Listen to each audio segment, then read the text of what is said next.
ব্লকে চলে সবাইকে অনেক অনেক অনেক স্বাগত। আজকে দিনটা এখান থেকে শুরু করলাম। আজকে হচ্ছে কি রান্না হবে, মাংস আছে, পাবদা মাছ আছে, দিদি আবার মাংস আনতেছে, দেখি মাংসই রান্না করব। আর এখানে যে সকালবেলা তোমাদের এটা দেখানোর জন্য বিশেষ করে আমি মোবাইলটা ধরলাম।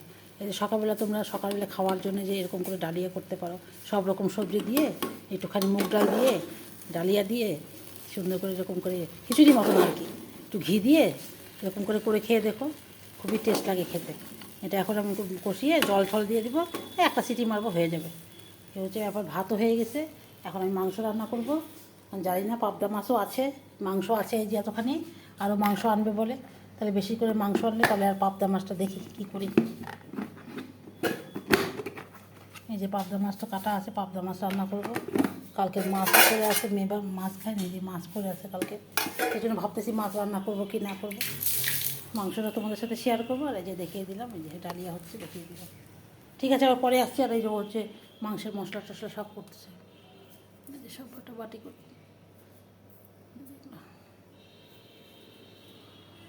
এই যে আমি জল দিয়ে দিলাম, এখন পরিমাণ মতন জল দিয়ে দিলাম। এখন প্রেশারের সিটিটা ঢাকনটা লাগিয়ে দিব, একটা সিটি পড়বে, অফ করে দিব। এরকম করে খিচুড়ি খেয়ে নিতে, সব সবজি দেওয়া হলে আর এক্সট্রা করে কিছু সবজিও লাগবে না, এভাবে খেয়ে নিতে পারবো ডাইরেক্ট।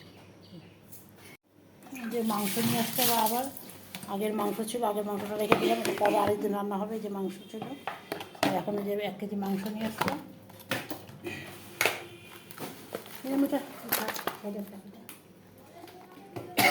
কী কী মাছ আনছে তোমাদের দেখাই। মাছ নিয়ে আসছে, বোয়াল মাছ নিয়ে আসছে, বোয়াল মাছের পিসগুলো দেখো।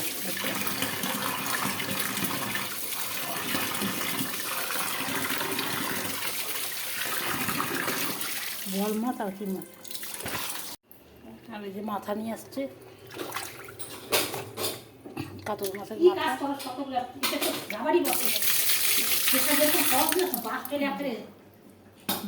দেখিয়ে দিলাম কী কী। এরপর রান্নাটাও যখন করবো তখন তোমাদের সাথে অবশ্যই। ছোটো মাছটা যে কালকে কাতল মাছ নিয়ে আসছিলাম, কালকে না পরশু দিন, কাতল মাছ এখানে আছে, দেখালাম তোমাদের।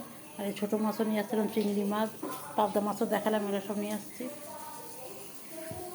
আরও ফ্রিজেও কত কিছু আছে, ফ্রিজেও জায়গা নেই, দেখো যে ফ্রিজেও আরও আছে।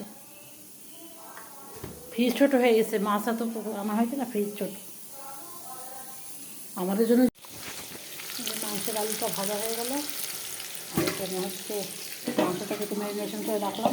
বেশিক্ষণ রাখতে পারবো না, তাও হলুদ লবণ দিয়ে মশলা দিয়ে ম্যারিনেশন করে রাখলাম। এখন আমি এটা আলুটা ভেজে দিয়ে তারপরে করবো। এই আলুটা আমার ভাজা হয়ে গেলো, দেখে আমি গোটা গোটা গরম মশলা, শুকনো লঙ্কা সব দিয়ে দিলাম। আজকে একটু জিরা বাটাও দিব, আর এখানে আমি তেজপাতাটা দিয়ে দিব, আর এখন কুচানো তেজপাতাটা দিয়ে দিলাম।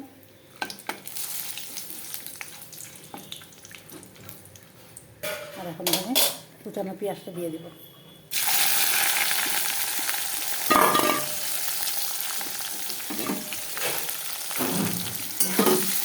ভালো করে একটা কষাটা,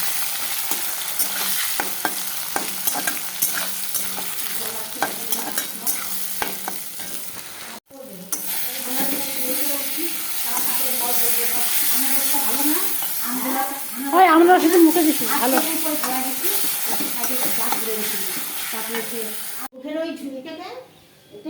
আর ওইটা আমি জল দিয়ে ধুয়ে রাখছি। মাংসটা এখন একটু মাংসটা আমি দিয়ে দেবো। মশলা কষানো হয়ে গেছে, এখন মাংসটা আমি দিয়ে দিচ্ছি। মাংসের পিসগুলো জলটা তো আমি ধুচ্ছি, তো ধুয়ে তো রাখছি জলটা পড়ার জন্য এখানে।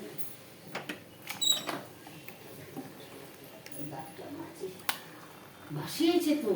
হাই লক্ষ্মী, হাই লক্ষ্মী, দাঁড়া আমি দিয়ে আসি। কি কাহানি, ওরে বাবা। মাংসটা দিয়ে এখন কষাবো মাংসটা। কিন্তু এখন মাংসটা কষতেছে, ঢুকেই নাই, সবাই কই পাইছে, সবাই নথিপত্র ঠিক। এই যে একটা একটা আসলো, এটা হচ্ছে র্যাক মনে হয়, এটা খুলে সেট করে তোমাদের দেখাবো। এটা হচ্ছে আমার মেয়েকে দিদির মেয়ে পাঠাইছে, ব্যাঙ্গালোর থেকে পাঠাইছে এইটা বাক্সটা। যখন সেট করবো তখন তোমাদের সাথে অবশ্যই শেয়ার করবো। তোমাদের দেখালাম যে জিনিসটা আসলো যে পুরোটা লাগাই না তারপর দেখা অ্যাসেম্বল করা হলো এরকম হবে এই যে এটা একটা দুইটা তিনটা চারটা পাঁচটা ছয়টা এখানে একটা জায়গা নাকি নিচে একটা এই তোমাদের অ্যাসেম্বল করে দেখালাম একটু কষ্ট হলো কিন্তু আস্তে আস্তে ঠিকই পাট পাট করে করে করে ঠিক হয়ে ছটা এসে দেখালাম তোমাদের একটু এইটা একই জিনিস এটা আমরা